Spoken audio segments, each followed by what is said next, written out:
Hello and welcome to Rajya Sabha Television. You're watching The Big Picture with me, Frank Pereira. The Union Public Service Commission has postponed the UPSC Civil Services Prelims Exam 2020 that was to be conducted on May 31st. The Commission has announced that the new exam dates will be released after May 20th after UPSC analyzes the COVID-19 situation. The lockdown imposed has been extended by a fortnight, which has made UPSC come up with such a decision. Meanwhile, the Staff Selection Commission recently informed that the fresh dates of postponed exams will be released only after the COVID-19 lockdown restrictions are lifted completely from the country. The new dates of SSC Exam 2020 will be out for SSC CHSL, SSC Junior Engineer and Stenographer exams that were to be held in the months when the lockdown was imposed. On this edition of The Big Picture, we will analyze the way forward for competitive exams. Joining me on the program today are A.K. Bhattacharya, Editorial Director of the Business Standard, P.S. Ravindran, Director, Vajiram and Ravi IAS, and S.C. Tripathi, former Secretary, HRD Ministry. Thank you to all my guests for joining me on this edition of The Big Picture.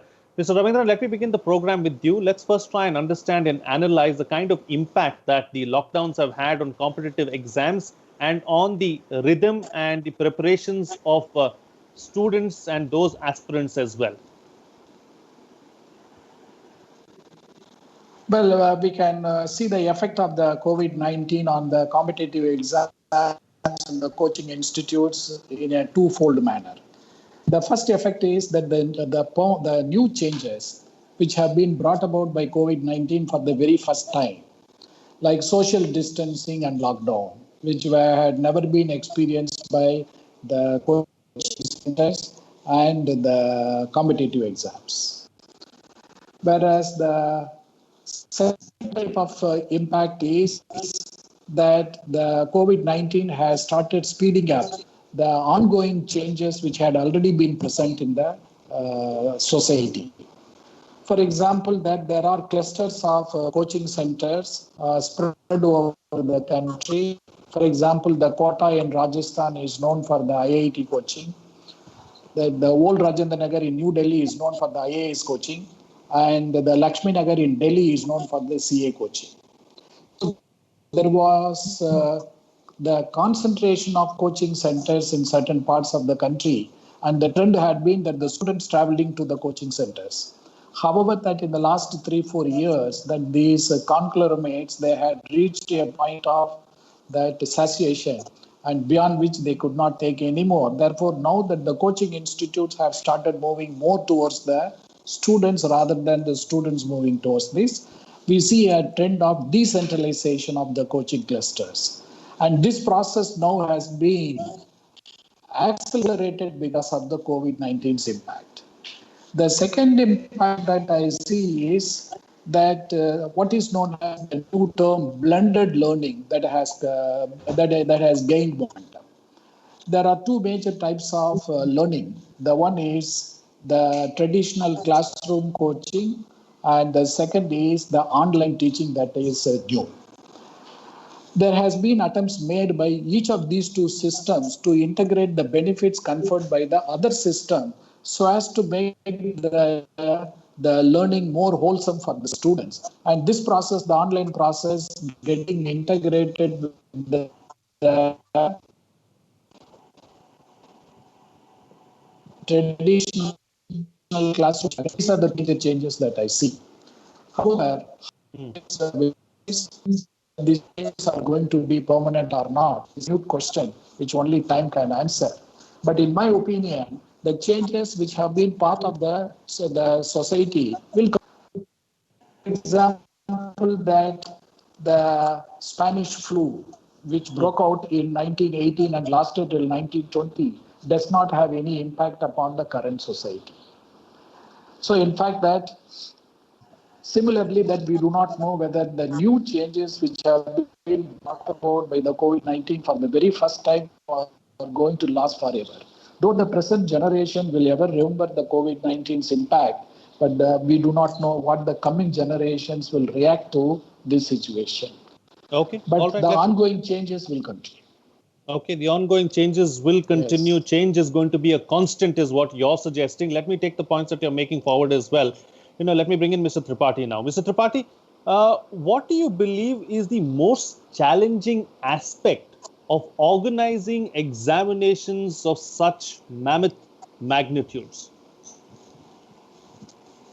See the numbers, the diversity, the question papers to be set up for so many subjects, and organizing all invigilators, getting question papers, distributed in time. Now, of course, the systems have changed because very often question papers used to get leaked, but now they are sent by email just about half an hour before the exam are to begin.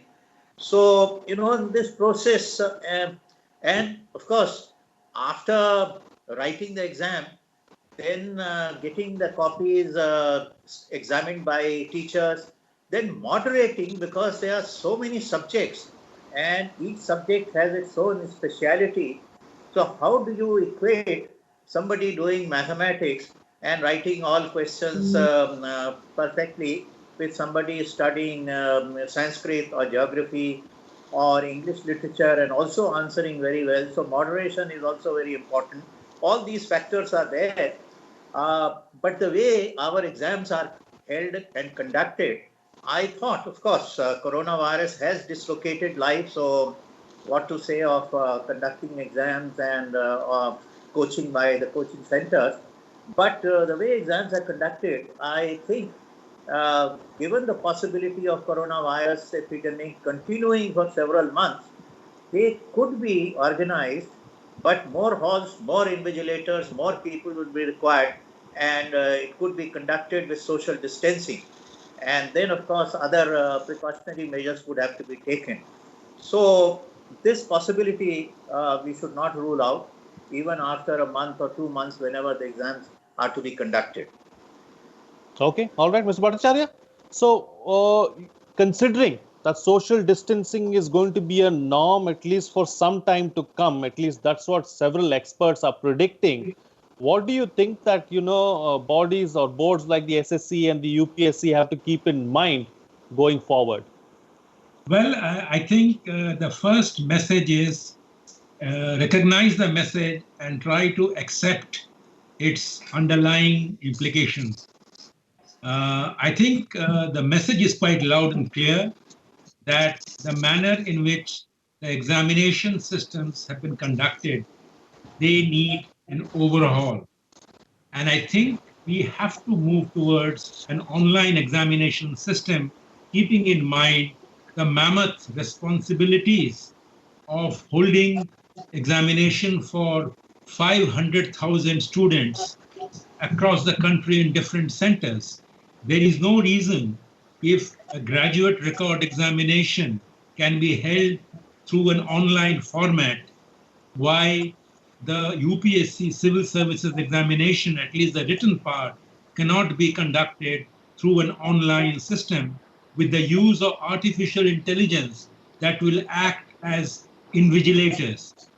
The GRE system, the College Board, the US, they hold this graduate record examination system completely in an online format, wherein you can actually sit at home and take those exams. And the job of the invigilation is performed by the artificial intelligence that is embedded in the online examination program. So there is no reason to think ahead, that we should not think ahead, and we should actually examine the possibility, if not this year, this is a too short a target, but probably even if the pandemic's impact lasts for a year or two, as we did see the Spanish flu impact was for 2 years. So there is no reason to believe that COVID-19 will give us up in next 6 months. It may stay with us, and therefore we need to draw the right lessons and make sure that examine the possibility of holding online examination of competitive services like the civil services, maybe from next year, and see how we can embrace technology and see the loopholes can be plugged.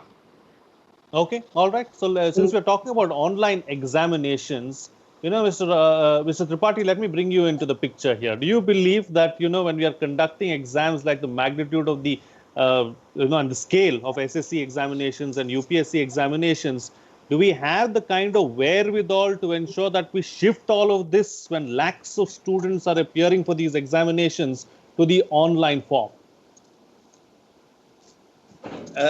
You see, it is not impossible. It can be done.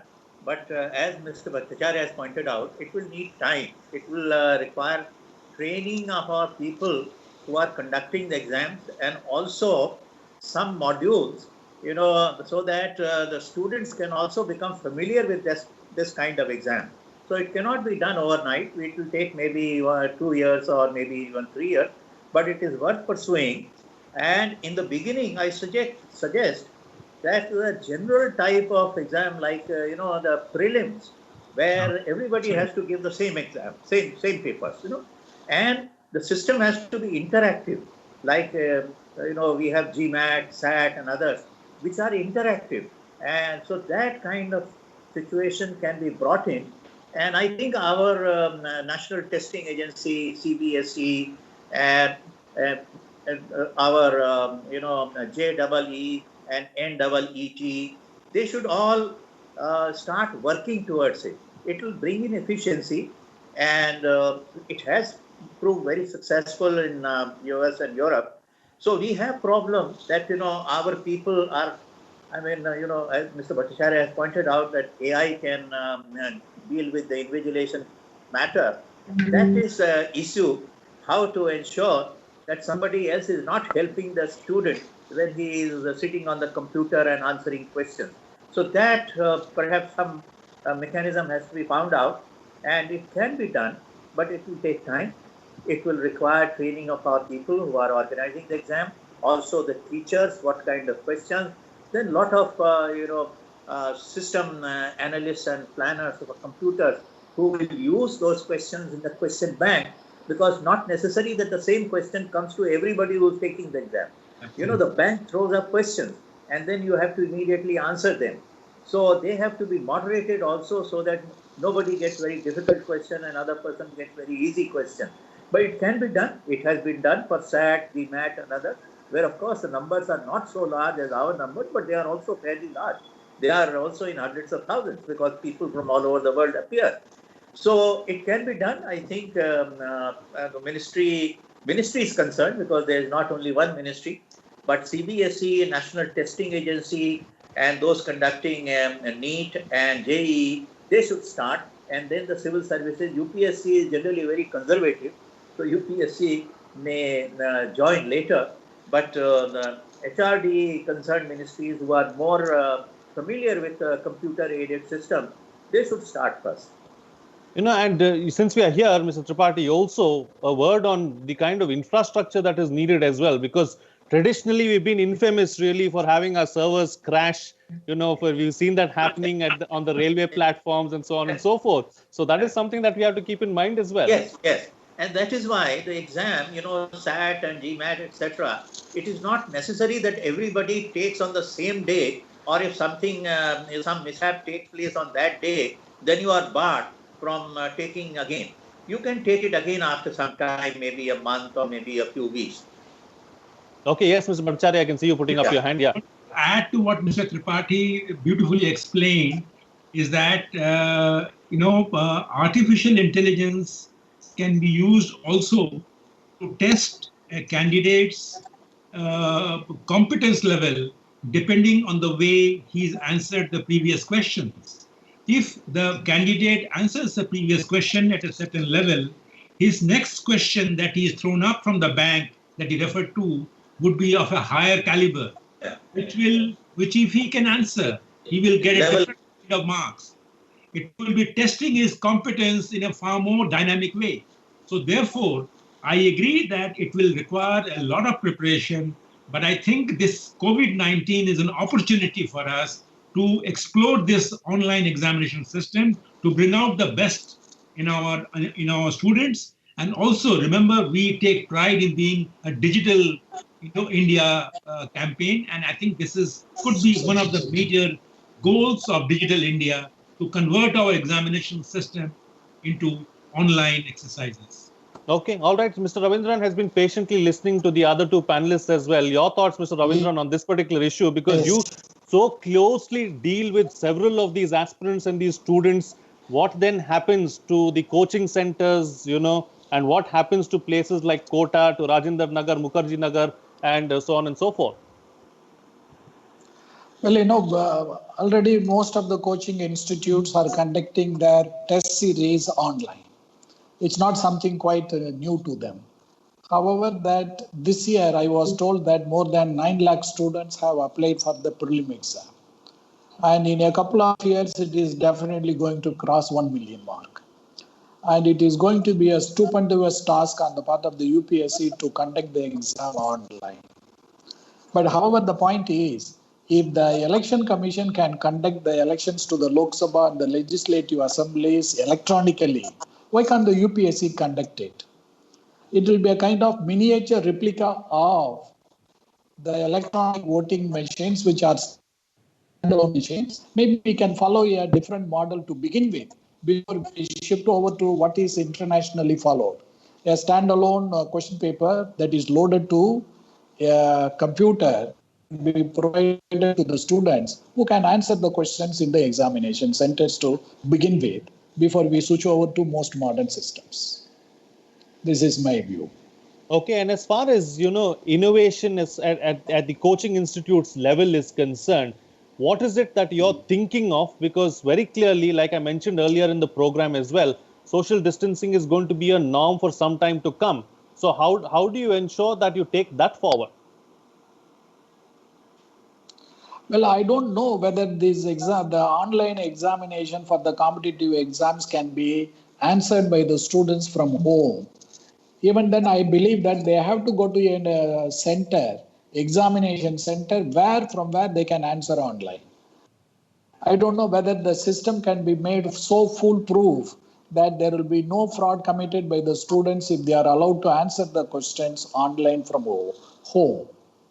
There have been instances where even from school centers monitored and invigilated by the UPSC, there had been instances of malpractices.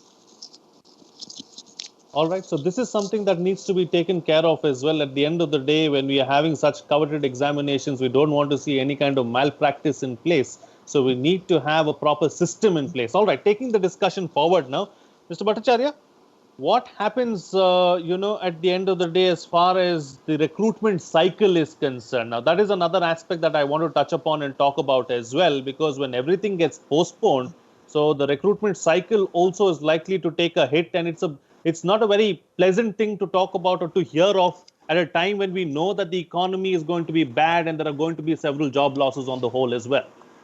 Well, I don't know to what extent the recruitment cycle this year will be adversely affected, because what I can make out, and Mr. Tripathi will be a better person to address this question, my understanding is as of now, there is no postponement in the September 2020 examination schedule. There is some postponement in the personality interviews tests that had not been completed, so they had been postponed. And now we are seeing that the preliminary examinations may have to be postponed. My sense is that even if they are postponed to, let us say, to June end or even July, that does not stop the 2020 main examinations to be held in September or maybe in October.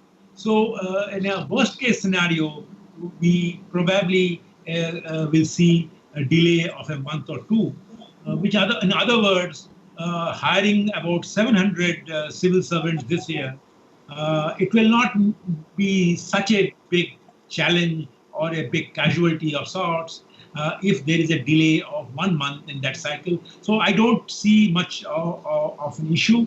But I think there is a challenge that the coaching institutions like Mr. Ravindran's will have to face because if the COVID-like situation continues, how will they teach their students who are going to take the mains examination from September?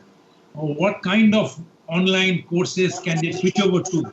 So I think while the challenge for the government in getting a fresh batch of students to work in the government is fairly limited, but for the challenge for the coaching institutes to train these students for the written examinations at a time when there is so much of disruption, that will probably be a challenge. And I'm sure Mr. Ravindran can talk a lot more about what they are planning to do. Because what I understand, Frank, is that there are a large number of coaching institutes which are actually looking for a new model. And in that new model, the fact that you have a real estate, a place of where you can hold your classes is not necessarily an asset, but can well be a liability. So I think the business model of coaching institutes may undergo some change if this situation continues for a longer period. All right, Mr. Ravindran, this is where I'd like to bring you in. I mean, let me take the point that Mr. Bhattacharya is making forward with you. So, how does all of this upset your plans as a coaching institute? And also, are you working on a new model, keeping all of this in mind? Well, we are getting ready to extend the answer writing practice, which is the main form of coaching post prelim exam, to be conducted online. So this is what we have been planning to. If the prelim exam is going to be held in June or July, and we can immediately start the online program, though it will have to be restricted in a way this year. But I hope that since there are only fewer number of candidates taking the main examination, we'll be able to manage the issue by working harder and longer. Okay. All right. So, Mr. Tripathi, the other aspect that Mr. Bhattacharya raised, let me take that up with you now. This issue of, let's not forget, let's focus now on the UPSC. Of course, the SSC also has postponed several exams. Several premier state level exams have now been pushed forward. So, it still remains to be seen what happens there. If we focus on the UPSC now for the next couple of minutes, it first has to complete the personality tests that are remaining from the from the present cycle. Then it has to conduct the preliminary examinations, Mr. Tripathi, and then the mains, and then the personality test once again for the new batch. So how does all of this work? I mean, because this is unprecedented. This is something that we've not seen. So it's new for all of us too. So if you can, care to make a guess. Let Mr. Tripathi answer. Mr. Ravindran, let Mr. Tripathi answer. I'll come back to you. Yes, Mr. Tripathi. Okay. You see, there are two years processes are getting intertwined. So we have personality test of last year's exam, which is yet to be completed, and results then to be declared. So the students, and I mean the people who have taken the exam, they would not know when they are preparing for exam this year, whether if they have appeared last year also, whether they are going to be selected or not selected. So that would be one problem with the candidate. The problem with the organizers will be that, of course, the personality test, whenever it gets completed, thereafter results declaration does not take much time. They can declare, but of course there will be delay. The delay of maybe 1 month or 2 months or even 3 months, one can live with. The governments can live with, and they can manage. But the prelim exam this year and then the written test, normally there used to be a gap between the prelim exam, the declaration of results of prelim exam, because I think only about 25% would go for the main exam. That gap this year, I'm afraid, will get reduced. And then those students, those candidates who would be appearing in the main exam and the coaching centers, because the main papers, the optional papers are in the main exam. So preparation for those papers, the time will be very short. And I want to point out one other factor, which is not a very welcome factor. That is, of course, coaching institutes are very important for candidates. I find that many candidates, when I used to be on the interview board for IAS and other exams some years ago, many bright students of engineering, medicine, mathematics, science, etc., used to take papers like psychology, geography, public administration, sociology, which they had never studied. So 5 years of university education was going waste, and in 2-3 months or maybe 6 months of coaching, they would get ready to take exam in those papers and do reasonably well and get selected. So I think this mismatch between your academics, your real higher education academics, and coaching and the paper setting and the examination result, this mismatch should also go away slowly, because what needs to be tested is your understanding of the subject and knowledge of the subject, not merely preparing for the exam and preparing a few selected questions, and possibly for some of those questions come in the exam and then do well. So that is also need to be looked at. Absolutely. All right, Mr. Bhattacharya, so what's the best way forward? Well, I think the best way forward is that we have to recognize that COVID-19 has created a crisis. And this crisis is not just for our health system or for the Indian economy, but also for our recruitment system in the government. And as all crises provide an opportunity, and that opportunity must be grabbed with both hands. And to my mind, that opportunity is to reform the examination system with greater use of technology and try to see in what way the advantages of online examination can be morphed into the kind of system that we want to create to test the ability of our future civil servants. Okay, all right. And Mr. Ravindran, close the show for us with your concluding remarks on the best way forward. Well, the UPSC generally gives 4 months time for the candidates to prepare and take the main examination after the conclusion of the preliminary test.